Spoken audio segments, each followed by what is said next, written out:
So a number of months ago, we had a partner of New Profit's Opportunity Agenda. Bridget Whalen is representing them, and you'll hear from her in a minute, come into New Profit. And it was really, really compelling. It was in the wake of the election. Everyone was really emotional.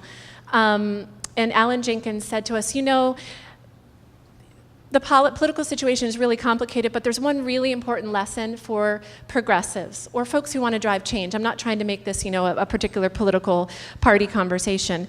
It's that we are not doing a good job capturing the hearts and minds. We actually may have the right answers. We may have the technicalities of it all figured out, but we're not investing enough literal dollars and hours figuring out how to capture hearts and minds and how to get a message out there. And then when we do have an opportunity to tell a message, we're telling it at a pretty low level. We're telling pieces. We're not actually telling a compelling higher level story. So we invited Opportunity Agenda in today to help us learn how to drive change differently. And the piece that Bridget is going to kind of pick up is, it's not about messaging only, it's about how do you capture the hearts and minds by linking to core values about who we are as a society, about who we want to be as a society, and what the experiences that we want to create for people who live in this country, and have that be the thing that you're constantly oriented toward. And then you're linking the way you frame challenges, the way you frame solutions, and the work that you do directly and consistently back to those values. So that's the work that we're going to do today. I think my request for you all is just so easy. We're in a conference. You know, you probably know more people here than I do. It's so easy to fall back into some habits. So try really hard to listen for, like, what's one new thing that I can do differently? And we're actually going to challenge you to do that in your small groups and then individually later today. So just to kind of pre-wire that and keep you in a learning mode, what's one new insight I take away about narrative? And what's one new action I can take? Maybe it's the Monday morning test that Dennis alluded to, or maybe it's something that's going to take a little more time, but what's one new action that I'm going to commit to taking, okay? So with that, I'll turn it over to you. Thanks. Great. Thank you, Jody. Hi, everyone. Good morning. As Jody said, my name is Bridget Whalen. I'm with an organization called the Opportunity Agenda. We are a social justice communication lab. So we are engaged in communication support specifically for leaders who are working to drive social change. So we are a communications lab, but we're also embedded in the work, and that gives us, I think, unique perspective to talk about the difficult challenges, particularly when we talk about making social change. There are unique challenges to this work, and so we're here to present some of our thoughts, some of our research, and some of our best knowledge on how do we do this effectively to really make change, not only change in the short term, but change that really lasts. And as Jody said, that changes hearts and minds and sets us up for longer term and transformative change. So my name is Bridget Whalen. I'm the training and engagement coordinator with the Opportunity Agenda. So I do a lot of trainings just like this, in rooms like this, with people like you, to really equip you with some tools and some knowledge to do this work better. And I give you my contact information on purpose, because we would love to hear from you. You know, y'all are really working in the field and are much closer to these issues than we are. And so we constantly are refining our approach and rethinking the way that we do things based on what we hear from people who are actually in the field having to do this work.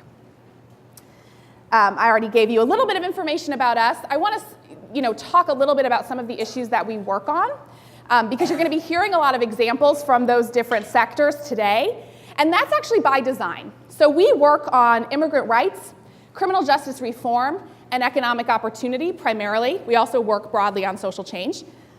But I'm going to share a lot of examples from those sectors today because I think y'all are talking about building a movement. And part of that is, what can we learn from other social change movements? What has worked for them?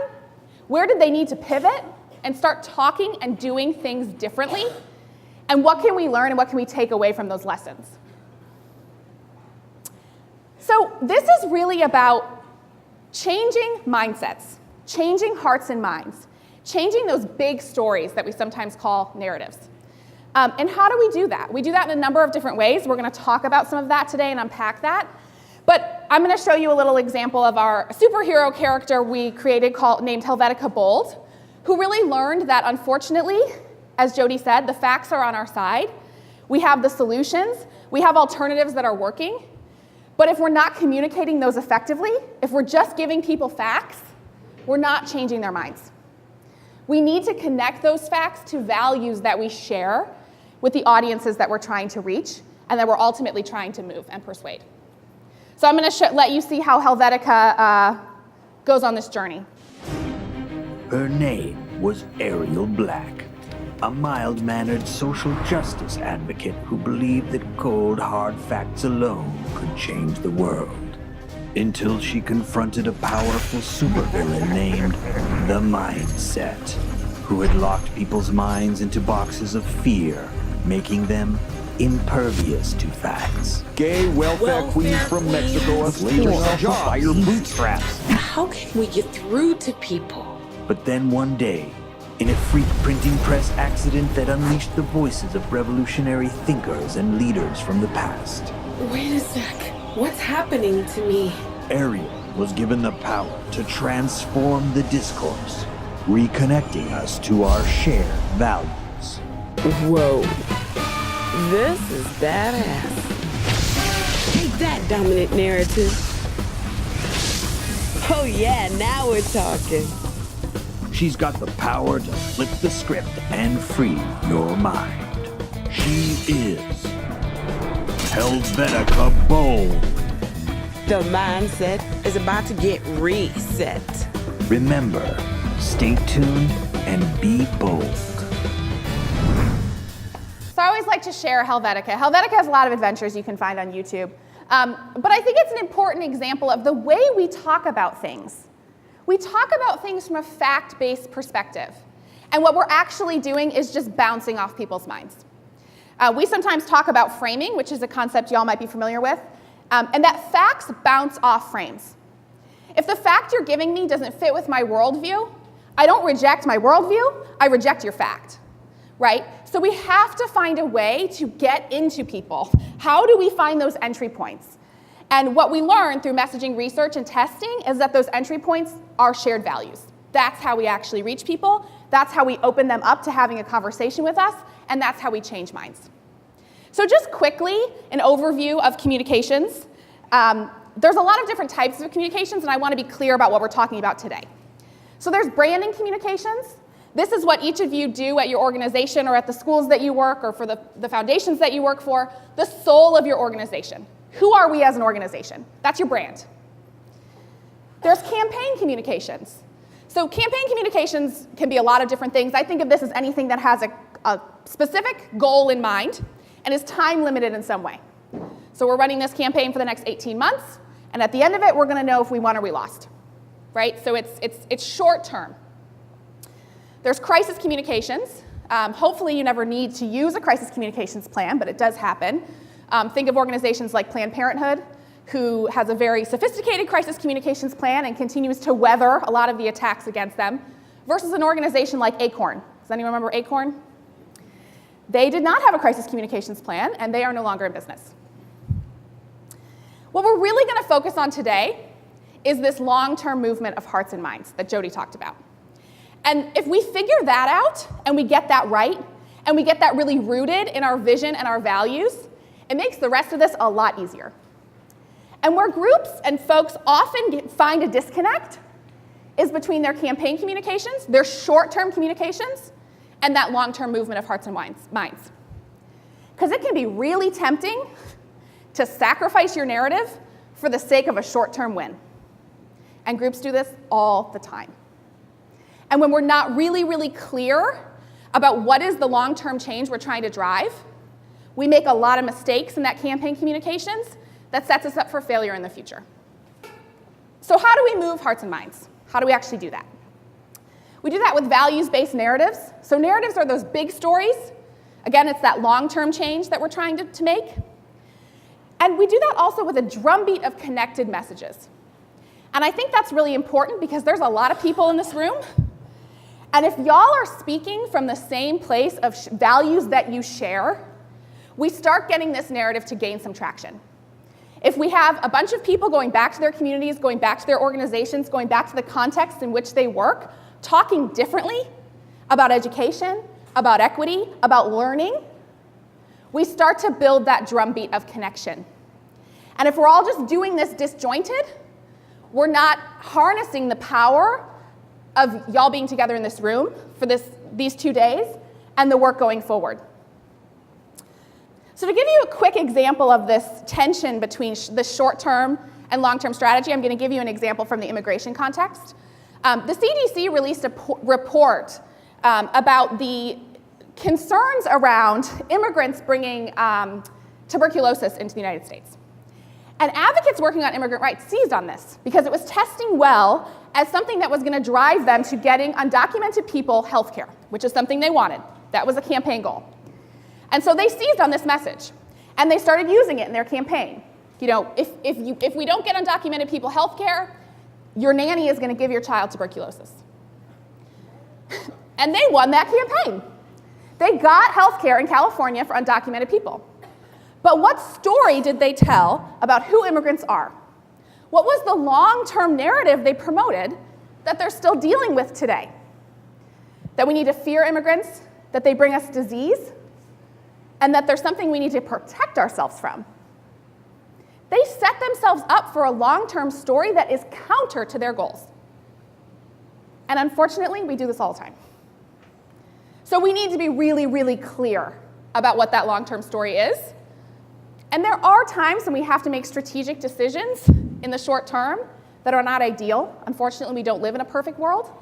But we need to at least know when we're doing that, and we know what sacrifices we are not willing to make. So what is a narrative? Someone shout out to me 1 word, 2 words about what is a narrative. A story, yes. At its most basic form, it's a story. So there are a lot of stories that are very, very familiar. And we like to use these when we talk about narrative strategy because they are so familiar, people fill in a lot of context. There's a lot that goes unsaid, a lot we don't have to explain. So a narrative like this, David and Goliath, it's an underdog story, right?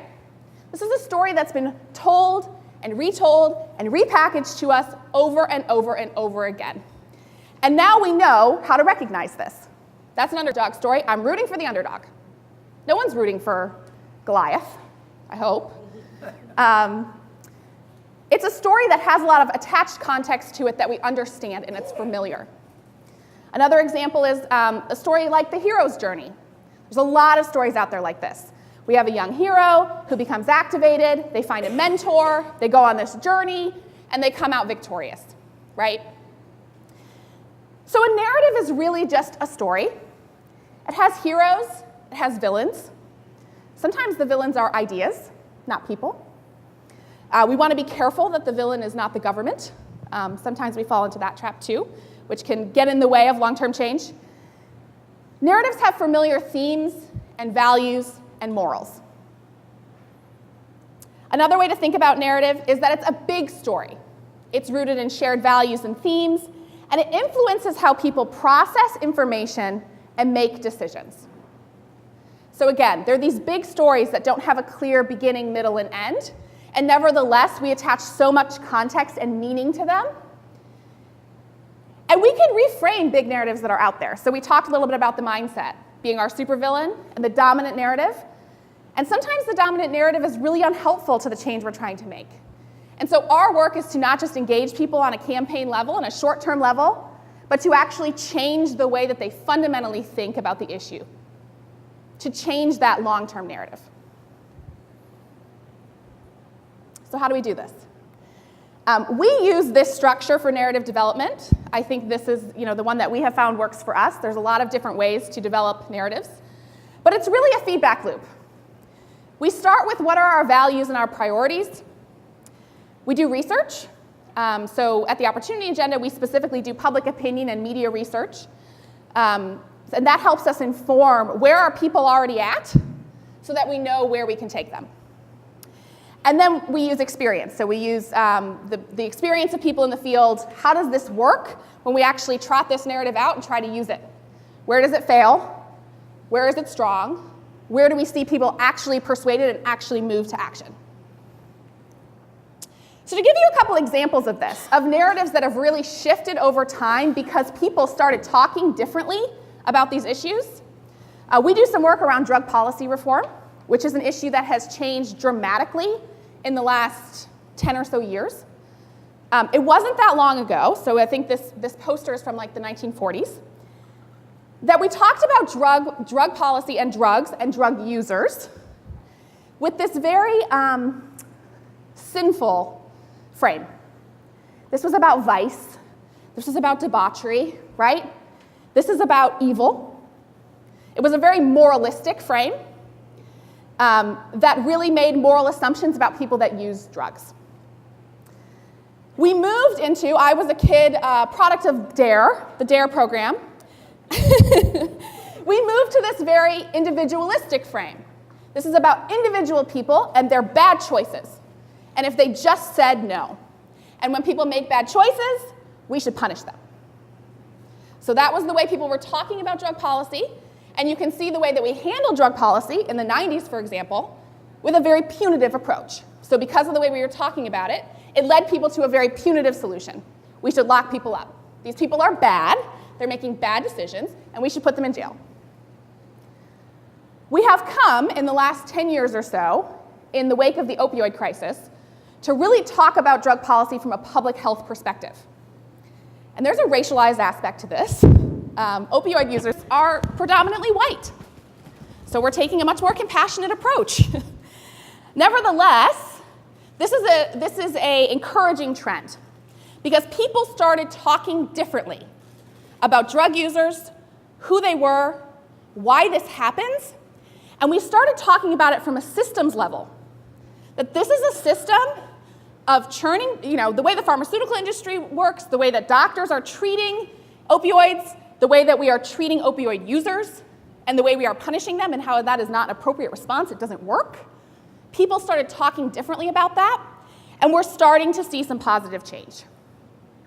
So in 2016, Legal Action Center did a survey where we found that 57% of the American public now supported the president, who wanted additional investment in more education, prevention, and treatment.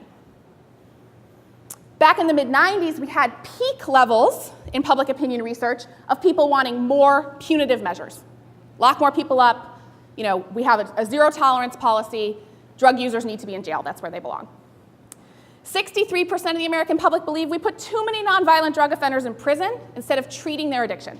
Again, so it's that we're finally starting to see public opinion shift away from that punitive approach and to a more compassionate public health approach. And then 78% believe we need to treat it as a public health problem, not a criminal problem. So I'm going to give you an example of how advocates started talking about this differently and how far we've actually come. This is the mayor of Ithaca, New York. His name's Savante Myrick. Ithaca was the first city in the country to start creating safe injection sites for heroin users. So that's a very compassionate public health response to a problem in their community. And Savante talks about this, again, from a systems perspective. This is a system that isn't working, and we have to do things differently. I do want to flag, Savante uses the word addict, which is not a word that drug policy reform advocates use because it's stigmatizing. Nevertheless, I think he delivers a really powerful message here. You bring a unique perspective to this. You are 28, a young mayor, but also somebody of the generation that this is affecting directly.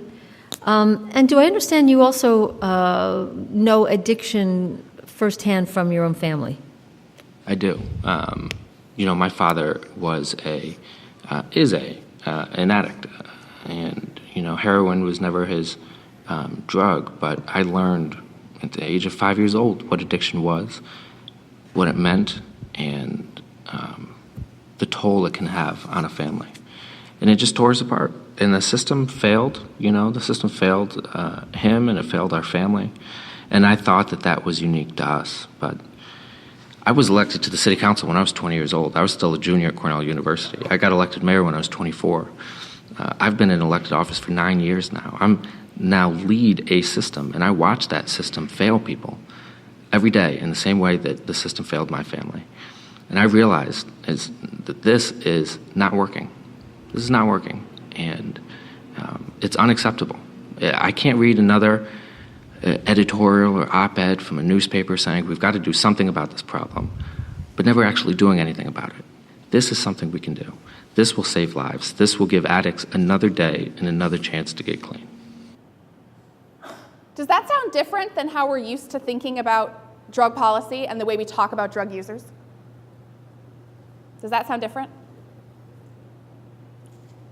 We have changed in a very short amount of time radically the way we talk about these things. It wasn't that long ago we were still talking about just say no. Just say no. And now we're talking about a public health approach. So the way we talk about the change we're trying to make is critically important because it actually makes that change possible. You have to change people's minds before you can get them to support the solutions and alternatives you're working towards. Another example of this is around marriage equality. This is a social change issue that we've actually made progress on, so that's good. For a long time, advocates were talking about marriage equality from a frame of rights and benefits. Gay couples deserve the same rights and benefits that straight couples do, and that's why we need marriage equality. But they weren't getting anywhere. And they were using this message over and over and over and over and over again. And all that was happening was states were starting to put ballot measures to make it constitutional amendments to outlaw same-sex marriage equality. They weren't winning. And they started to figure out the way we're talking about this isn't working, because what our audiences are hearing is people get married for rights and benefits. But that's not why I got married. Why do people get married? Love, commitment. There was fundamentally something wrong that wasn't connecting to their audiences because people don't think about marriage as a rights and benefits issue. They think about it as a love issue.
So that was an ad in California. We started shifting the way we talked about marriage equality, and we started to see progress in, again, a very short amount of time. What if you couldn't marry the person you loved? We completely shifted the context that we weren't just denying people rights and benefits, we were denying them a fundamental part of their humanity, to love someone and to have that love affirmed, and to be able to commit your life to them. It's a completely different framing that actually has the possibility to change people's minds. So we talked about narrative and these big narratives and how if we talk differently about the issues that we work on, we can change those narratives over time. But part of how we talk differently is on a more short-term level with specific audiences, a more targeted level. And that's what we call messaging. So this is a mural in Long Beach, California. It's on the side of a child community health clinic. And this is about what makes up a healthy community. So it's a mural, it's this clinic's vision of a healthy community. So their clinic is a part of it, but there's also a park and green space. There's a thriving downtown. We have a theater. We have public schools. We have all of these other aspects of what makes up a healthy community. That's the narrative. The message is we need to fix the slide on 7th Street because our kids need a safe place to play. Because we all buy into this idea of a healthy community and what that means, and parks are part of that.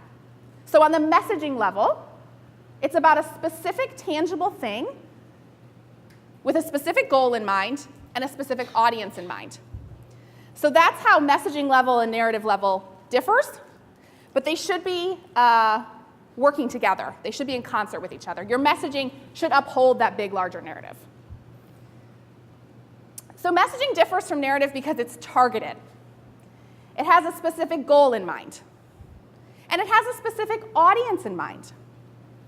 And we have to talk differently to different audiences to get them to be persuaded. And ultimately, the goal of strategic communications is to persuade people. It's not just for them to hear you, it's for them to actually think differently, do something differently.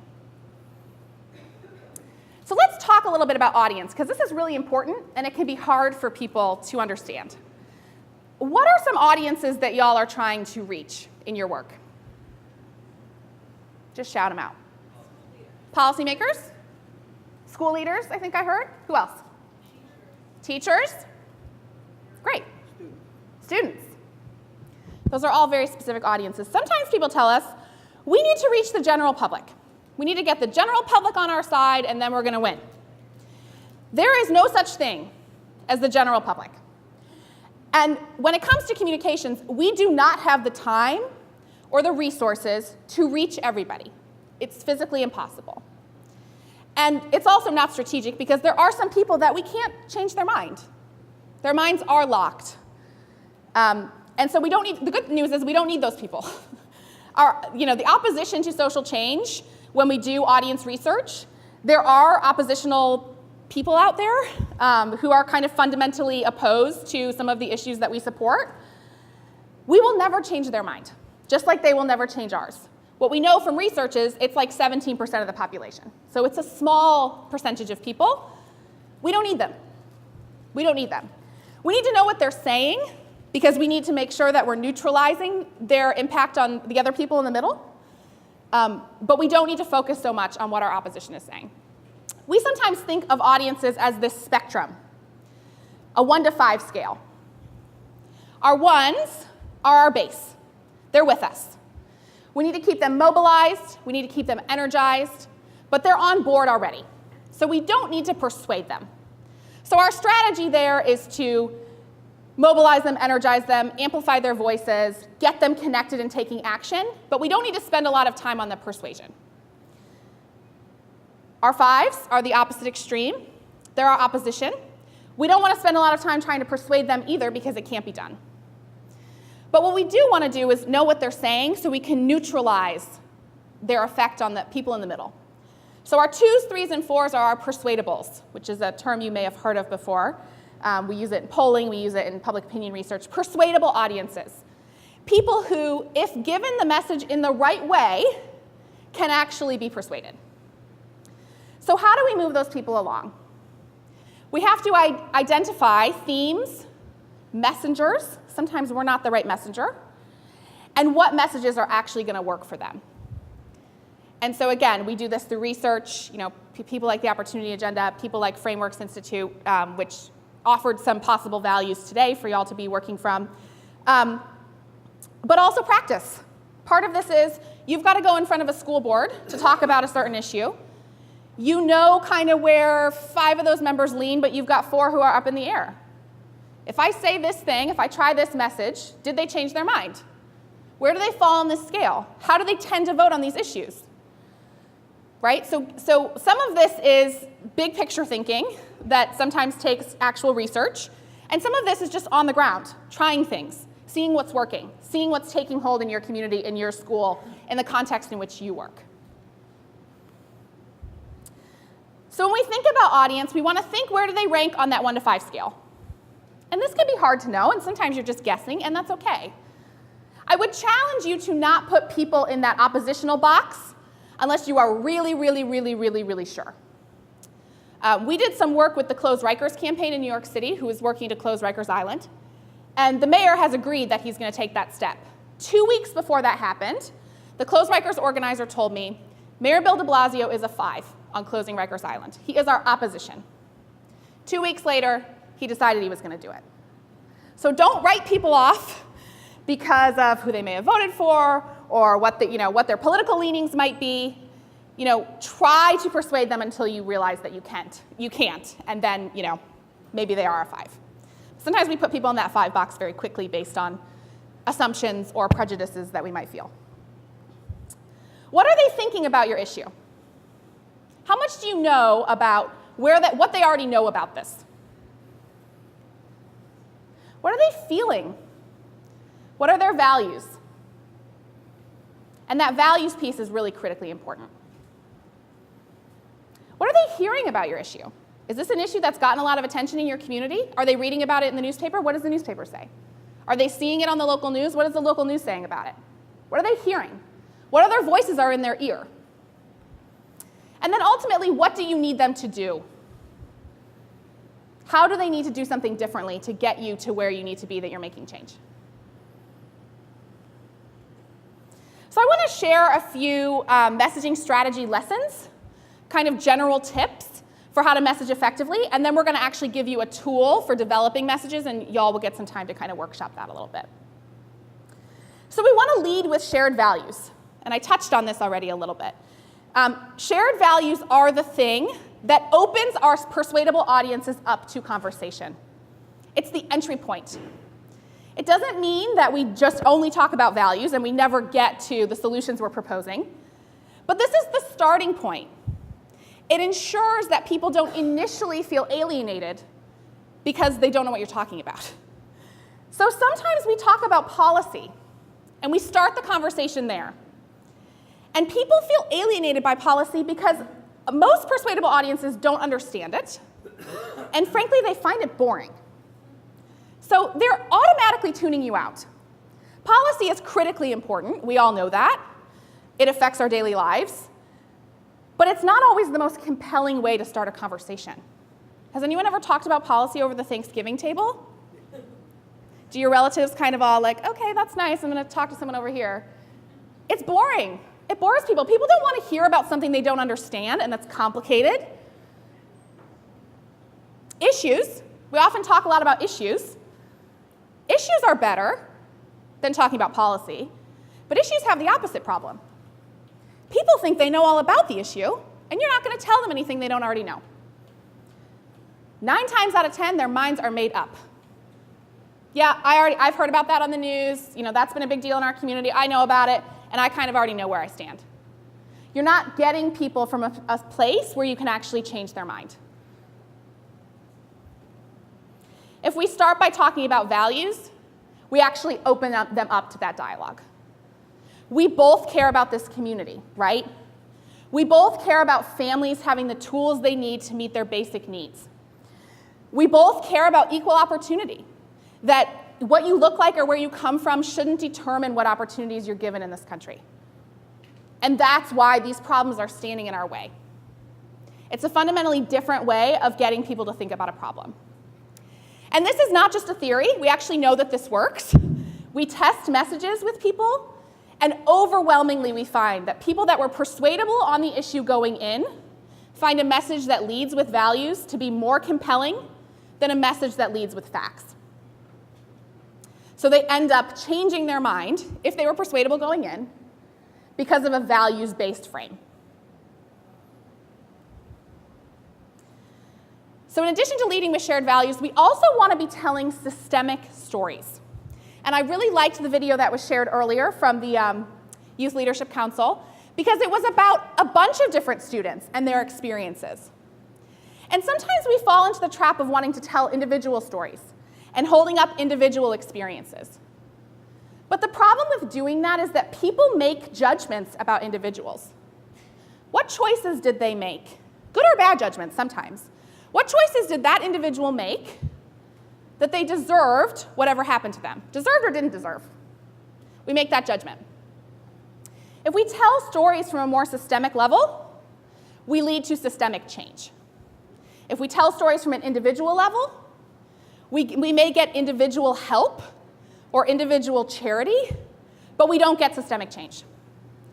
So I'm originally from the Detroit area, and we had a story that happened in Detroit. It was all over my Facebook. It also made national news, so some of you might be familiar with it, about a man named James Robinson who was walking 21 miles to get to work. And it was a big story, as it should be. But the story was framed about this one man, his incredible work ethic, this bootstrapping American mentality. Nothing was going to stop this man from getting to work.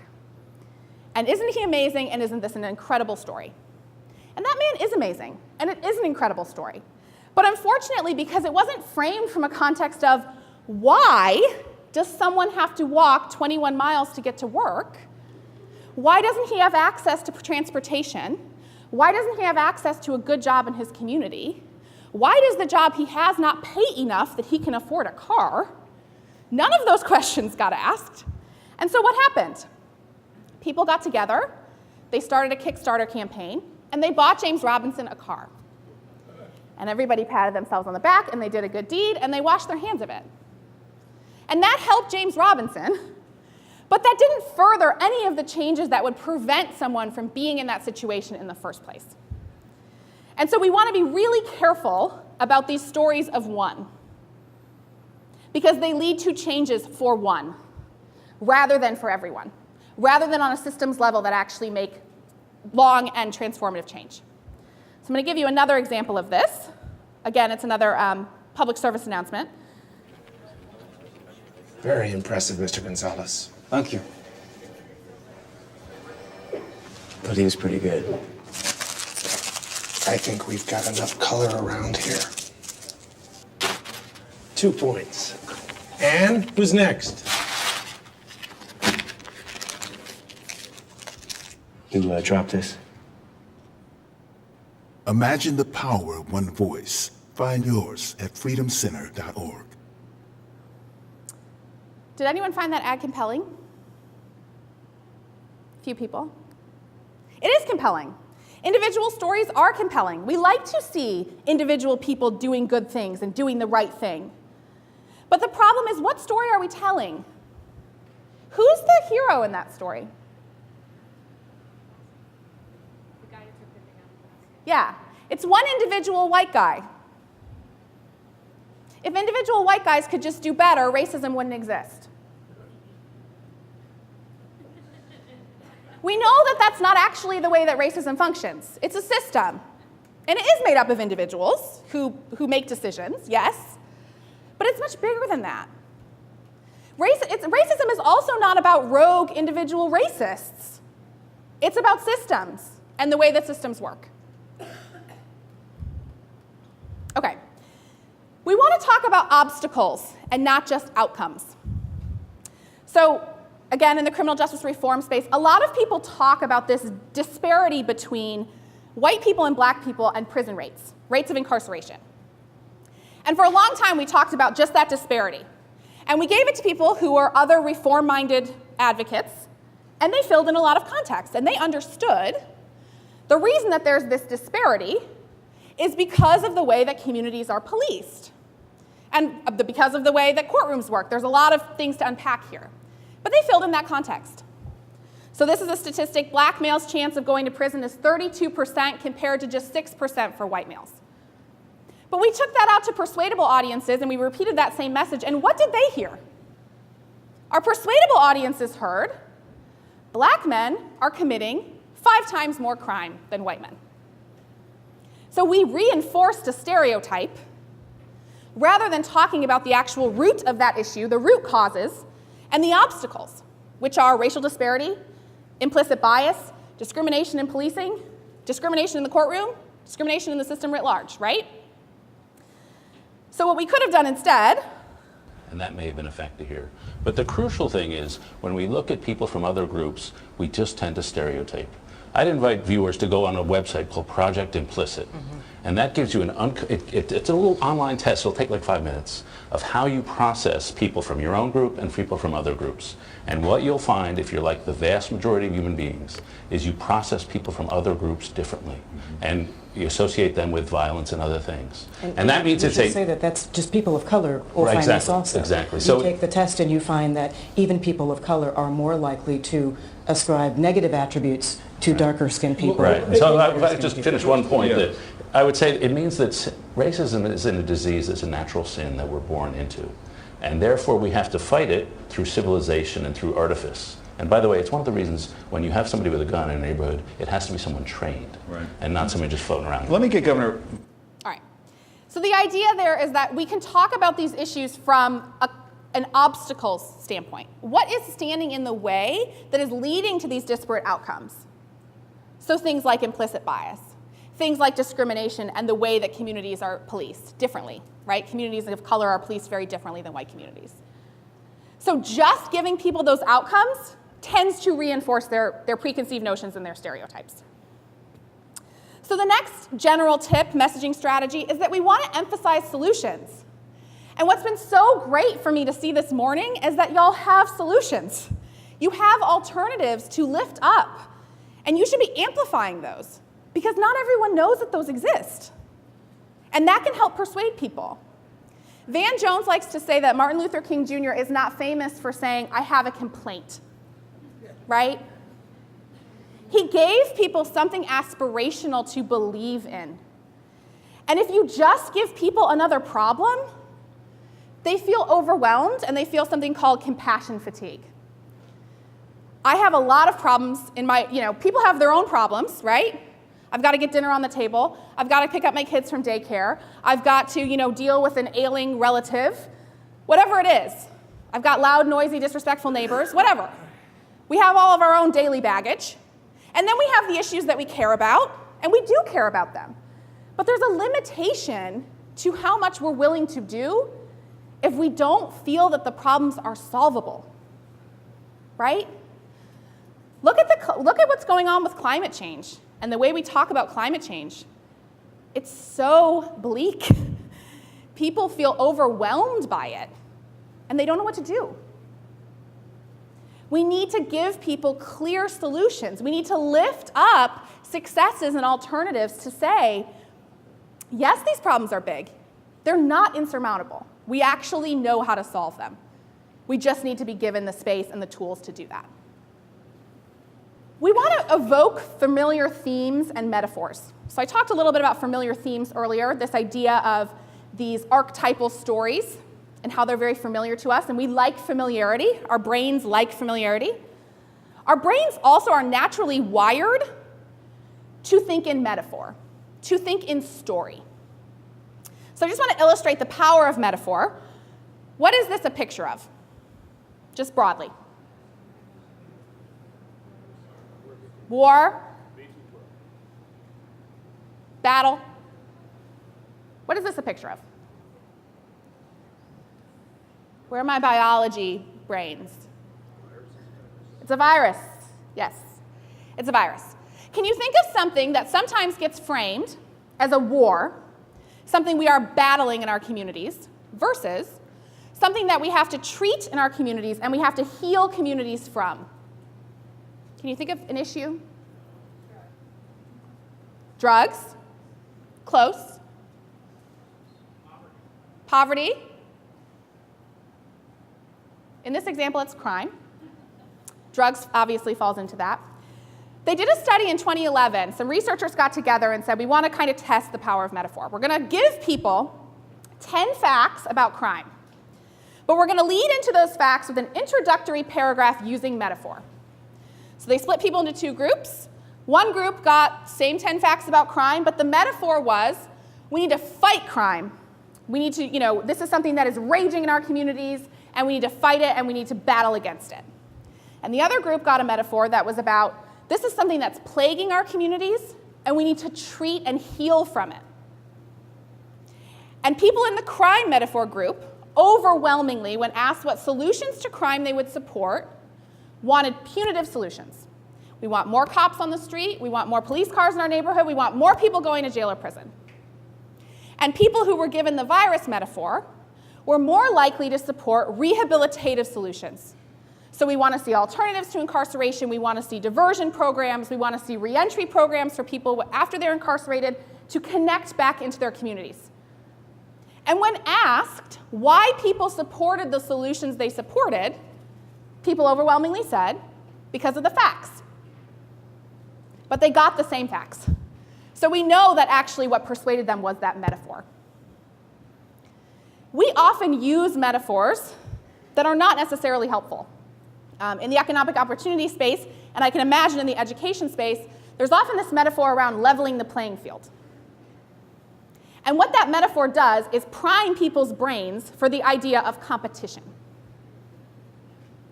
And that is not necessarily a helpful framing for the solutions that we're supporting, because the competition frame ensures that there are going to be winners and there are going to be losers, and that that's a natural state of things. Does that make sense? We want to be telling affirmative stories. We often fall into this trap of doing something that we call myth busting. So there's a myth that's out there, and we want to counter that myth, so we just go out and we negate it, right? The CDC learned this. They had a rumor going around on the internet about the flu vaccine. And they were having to fight this rumor that the flu vaccine causes the flu. And so the CDC did a big flyer campaign that was a myth versus fact flyer, which I'm sure you all have seen in many contexts. Myth, the flu vaccine causes the flu. Fact, the flu vaccine does not cause the flu. Here are all the reasons why, da-da-da-da-da-da. And they gave it to focus groups to kind of test it. And people said, yeah, we get it. You know, the flu vaccine does not cause the flu. And they went back to those same people 3 months later. And now something like 30% of them believe that the flu vaccine caused the flu. Because they created a connection in people's minds, even though they were negating it, that stuck. And people didn't really remember the context. They just remembered that connection. So we've seen this a lot in the immigrant rights space. Do not blame immigrants for terrorism. I wasn't even thinking about terrorism when I was thinking about immigration, but now I am. Here's a story from The Bachelor. I don't watch The Bachelor, but I'm inclined to think this guy is probably a jerk, right? A defensive position, a defensive message is never as strong as an affirmative message. We don't have to restate the myth. We can just state the fact. And it is almost always stronger to just leave the myth out entirely. And we can just start from the fact-based area, from the affirmative story that we want to tell. Okay, so that's kind of the messaging strategy and some tips. I want to give you a tool now that y'all can actually workshop, and you're going to work on this a little bit more this afternoon, which we call VPSA. And VPSA is a way of structuring a message that gets at all of the things that I just told you about. So it stands for value, problem, solution, action. So it ensures that we're leading with values. It ensures that we're pivoting quickly to solutions instead of just dwelling on the problem. And it also ensures that we're assigning audiences a specific action that they can do to be a part of that solution. So it ensures that we're thinking about our audience. So this is a tool. Again, we've tested messages using this format, and they do tend to be more persuasive to people than messages that don't use this format. This can be a number of different things, right? It can be a way of just organizing your thoughts. It is a great format for something like an op-ed, if that's something that y'all ever do. A speech. It can even be a social media update. It's a little hard to get everything in on Twitter, but it can be done. So this can really be any way that you are structuring a message to reach a particular audience. You can use the VPSA format for it. So just to break it down, V obviously stands for values. And values are important because they allow our audiences to hear our messages. We sometimes use this metaphor of a flower. You don't hand people a flower roots first. You hand them a flower petals first. You give them the aspirational part first. It's an invitation to a conversation about an issue. Sometimes values need defining. And sometimes actually the value word is not as strong as that definition might be. So think about something like the value of community, which is a value that we all use a lot. When I talk about community, and when the Opportunity Agenda talks about community, we talk about the idea that we share responsibility for each other. That is very different than an idea of community that is, I care about the people on my block, in my town, at my church, or whatever it is, because that can contribute to a very us versus them, a very exclusionary definition of community. So sometimes that word community needs to actually be unpacked a little bit. What do we actually mean by that? I'm sure in your conversations over the last day and a half, you've been talking about the idea of equity. Equity is an important value. But that's one where we're better off using the definition than just the word, because people don't know what it means. They think of equity they have in their home. So what do we mean when we say equity? Let's use the definition instead of the word. Security is another example.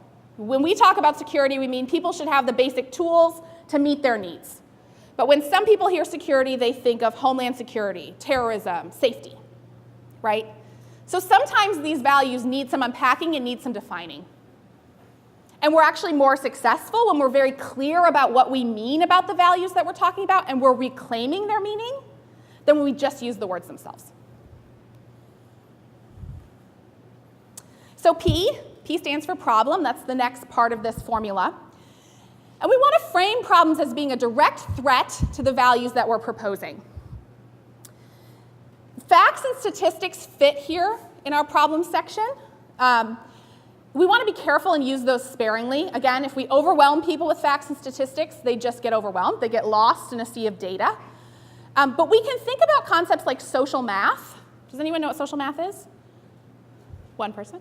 Social math is the idea of taking really large numbers and putting them in more of a narrative context. So creating a story out of that large number. I consider myself a fairly intelligent person.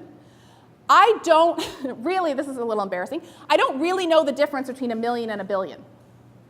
I think 1 billion is 100 millions. Maybe it's 1,000 millions. I'm really not sure. Those are enormous numbers that are very difficult for people to grasp. And when we just give them these enormous numbers, again, it's overwhelming and it gets in the way of their empathy. It gets in the way of their ability to care about an issue because it contributes to that feeling of insurmountability. So we can use social math to break down large numbers into something people can imagine and their minds can actually grasp. So this is just an example. The cost to incarcerate one person from Baltimore is $37,000 a year, which is a number that doesn't mean a lot to a lot of people. But when you frame it this way, that's enough money to buy 1 month of housing for 30 families. Now I can imagine that. This also sets us up to think about competing priorities, which is another nice additive benefit. And the other thing about the problems and the way we need to set them up is that these problems are not just the problems of the people they affect, but that these problems reflect on all of us because they violate our values. So this is about all of us. We share responsibility for each other, and so when these values are being violated, we're all implicated, and we all have to be part of the solution. So again, solutions, we talked about this earlier, providing those examples of success and alternatives, really lifting that up so people know not only can these problems be solved, but I'm the person you should listen to about how to solve them. Don't just listen to everyone else telling you about how this problem cannot be fixed. And then lastly, we want to give people a concrete action that they can picture themselves doing. So again, our mind thinks in pictures, our mind thinks in story. So rather than saying to someone, learn more about this, I can't really picture myself learning more. Tell them, sign a petition on our website, follow us on Facebook, pick up the phone and call your legislator. Something very concrete that I can imagine myself doing. And when you get people involved and you get people to take action, even if it's something small, you actually create a buy-in in their brains that makes it much harder for them in the future to not continue to take action for you. Once they've done even a small step, they're more likely to take action for you in the future because they feel they have some buy-in. All right, so that's VPSA. I want to give you a couple examples of what this actually looks like because it can feel kind of vague. This is Daryl Atkinson. He's an advocate, again, in the criminal justice reform space that we've worked with a lot. He's gone through several of our trainings, so he's gotten very good at this. But he's talking about a program called Ban the Box, which is a reentry program for people who have been in prison. Just listen to how he uses the VPSA format. He's on Melissa Harris Perry, so she also gives him a lot of time because she's sympathetic. But just listen, see if you can catch each of the elements. President Obama's action, however, those with criminal records seeking federal agency jobs will no longer have to report their felonies on those applications. Federal employers will still be able to ask about the criminal histories of qualified applicants who have been sent to hiring managers, but the removal of the box on the initial application allows applicants with records to get a foot in the door before stigma blocks the entrance. The executive action will not apply to federal contractors or private employers, but it's a step for a national effort to ban the box. Joining the panel now from Raleigh, North Carolina is Daryl Atkinson, Senior Staff Attorney at the Southern Coalition for Social Justice. Nice to see you this morning. Thank you for having me on the show, Melissa. Can you talk to me about why the box is meaningful, what difference it makes? Sure. The president's action on Monday really affirms values that we hold dear in this country, values like inclusion and equal opportunity for all people, because people with records face legal discrimination in many areas of life. The 65 million Americans, 1 in 3 adult Americans that have criminal record history, face barriers in employment, housing, education, even volunteering in their children's school they may not be able to do. The American Bar Association has cataloged over 44,000 legal barriers that shut people out of just the basic necessities of life. And because African Americans and Latinos are disproportionately represented in the criminal justice system, it results in a social and economic exclusion similar to the Jim Crow South. So what the president did on Monday, a common sense solution like Ban the Box that was birthed out of the formerly incarcerated community, a group called All of Us Are None. Some formerly incarcerated people in Oakland, California developed that term and the policy that's attendant to it. It really opens up opportunity for people with records. But I must say, we need this administration and the president to continue to exert their executive authority and apply a similar policy to independent contractors who represent 25% of the American workforce, so people with records can continue to have access to opportunity. All right, so stick. Okay. Did you catch the values? He talks about the value of inclusion. I think he talks about the value of opportunity. He talks about the problem being that we're not including people, we're actually creating social and economic exclusion. So the problem is a direct threat to those values. The solution is a program like Ban the Box. And the action, he specifically calls on the president to take Ban the Box one step further and apply it to federal contractors. So it's a very full VPSA. This is an example talking about health care. This is at I think a city council meeting. I'm not sure where. It might be in Arkansas. This is not someone we trained, but she just sort of intuitively uses a very values-based approach to make her point. My question is lengthy, okay, so bear with me. My name is Jessie Bohan, and I'm in your district. It's from my understanding the ACA mandate requires everybody to have insurance because the healthy people pull up the sick people, right? And as a Christian, my whole philosophy in life is pull up the unfortunate. Yes. Okay? So the individual mandate, that's what it does. The healthy people pull up the sick. Yes. If we take those people and we put them in high-risk insurance pools, they're costlier and there's less coverage for them. That's the way it's been in the past, and that's the way it will be again. So we are effectively punishing our sickest people. And I want to know why not, instead of fix what's wrong with Obamacare, make companies like Aetna that pulled out and lied to their consumers about why they pulled out and said they pulled out because Obamacare was too expensive, but they really pulled out because of a merger. Why don't we expand Medicaid and have everybody have insurance? Because we are going to effectively... Okay. So those are just some examples to get you to see what this actually looks like. And I want to go back to the conversation that we had earlier about narrative. If we use this VPSA structure in the way that we talk about our issues and we go back to our work and back to our communities, we ensure that by rooting our messaging in values, we are contributing to the creation of that long-term movement, to that long-term narrative that we're trying to build about what does the future of education look like, the future of learning, what does that look like? And what are the values that are important to ensuring that that happens? And so we're going to move into actually, y'all are going to get to talk about how to apply some of these lessons to the education context in some small group discussions. But I've just thrown a lot of information at you, and I want to take a little bit of time for any questions. Yeah, let me give you a mic. Okay.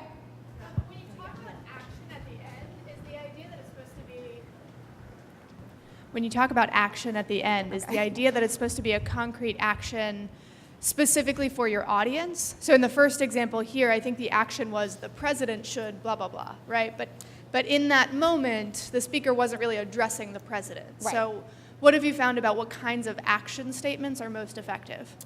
Yeah, that's a great point. So Darryl does call on the president, and his action statement is targeted to a specific decision maker rather than to the audience that he's speaking to on that news program, your action should be tailored to that specific audience. I think what he's kind of doing is playing with the idea of primary and secondary audiences. So if my audience puts pressure on the president, maybe this is an action that he will take.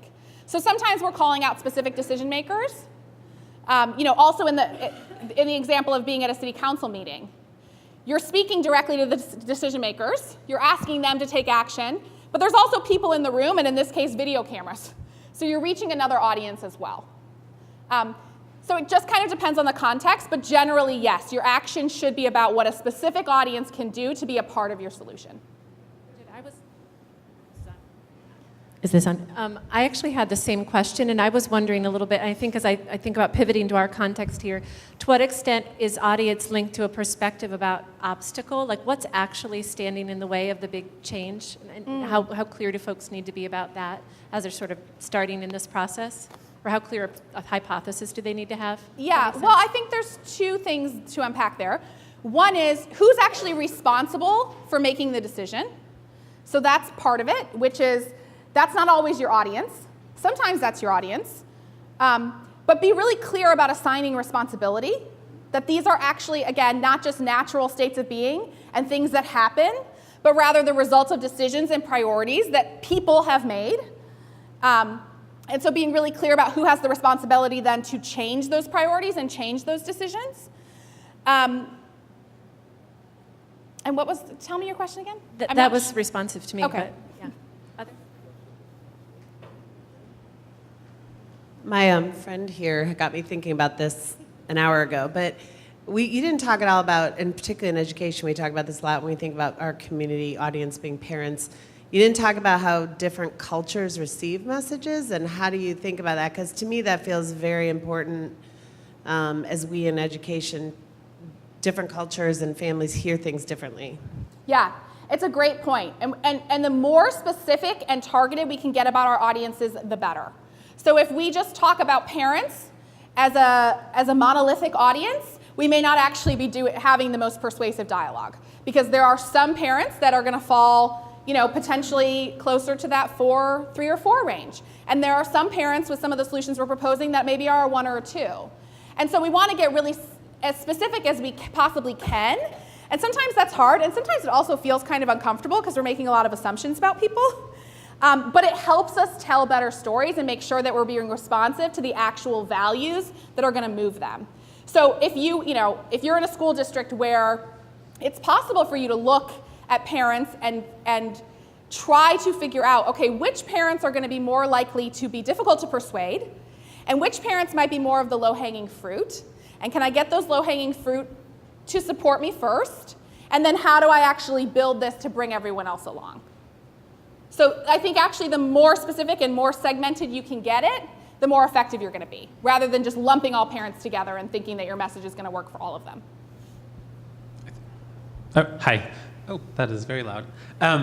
So I work a lot with policymakers directly, and one of the things we've discovered is that people have a complete misunderstanding of who is a policymaker and what is a policy. And in our context, I have been trying to reframe or rebrand policy as an expression of values. They are. Like No Child Left Behind was an expression of values about what we care about in schools and for kids and things like that. Right. And so and that actually has a lot more resonance with people. So I'm wondering in your work if what successes you've had or what advice you have about reframing discussions around policy and policymakers, and who has the locus of power and control to make that more accessible and for people to be able to better understand that. Yeah, I mean, I think you're articulating exactly what it is that we're proposing, which is that all of these decisions and all of the messaging that we do, whether we're trying to move policy or we're trying to enact specific programs in specific schools, we have to root those conversations in values. We have to shift those conversations to being about what kinds of decisions do we want to make as a body of people, whether that's a governing body like a legislature or whether that's a district body or a school body or school leadership. How are we going to fundamentally make different decisions that are rooted in values and not just rooted in the bottom line or rooted in what we think we can actually do or accomplish? How do we get people to be more visionary and to open them up to that conversation. And how you do that is through shared values, which is exactly something that you're doing. So I think that that's, how is it working for you? It seems to be working. Somewhat. Okay. But it's like, to your point, like sometimes people don't know who has decision-making authority or what a policy is. They see like ESSA or a big like federal piece of legislation or law as policy, but not like what a school board enacts as a form of policy, or like a decision that a principal makes as a policy that is either enforceable or is like an expression of values about what we care about. And I think that those are sometimes intractable. And being able to understand that a policy isn't just something that's on a piece of paper, but it's actually like values that we hold as communities, and you can actually change those. Right. Yeah, we've had some movement in the economic opportunity work that we do with groups starting to talk about budgets that way, because budgets are really hard to get people to care about, even though they're obviously extremely important, because they're boring. Again, people don't want to hear about a bunch of facts and figures. But if you talk about budgets as a moral document, as a priority-setting document that speaks to our values, they've started to see a little bit of movement with some of that framing. I'm wondering how we navigate a situation where you might have competing values. So as an example, there's some parents out there who will nod vigorously when you talk about 21st century skills and all the kinds of powerful learning that leads to all that. And at the same time, they'll say, that's not the game that the colleges are playing in their admissions requirements. And so we get all that, but we still want to have you work with our kid to produce the transcript that's going to get them into the best college. So they are caring about both of those somewhat right now competitive things at once. Yeah. And, yeah. So help me solve that one. Sure. So two things to unpack there. One is that human beings are extremely contradictory in the way that they think. We all hold competing ideas in our heads. We all have priorities and thoughts that do not compute with each other. And so our job as communicators is to evoke the right set of those values, the right set of those themes, to make sure that we're provoking the side of people's brains that's going to get them towards a more solutions-oriented approach. To your specific point about the values that are competing for you, the competing value there is a pragmatism value. We want to do what's going to work, right? We want to do what's going to get our kids into college. So how do we reframe what we're proposing in a pragmatic way? How do we give them that common sense that they're searching for, that pragmatism that they're searching for, on our side? So it might be a subtle reframe that actually is about making your argument the pragmatic one, making your argument the one that makes sense, and that it's a common sense solution.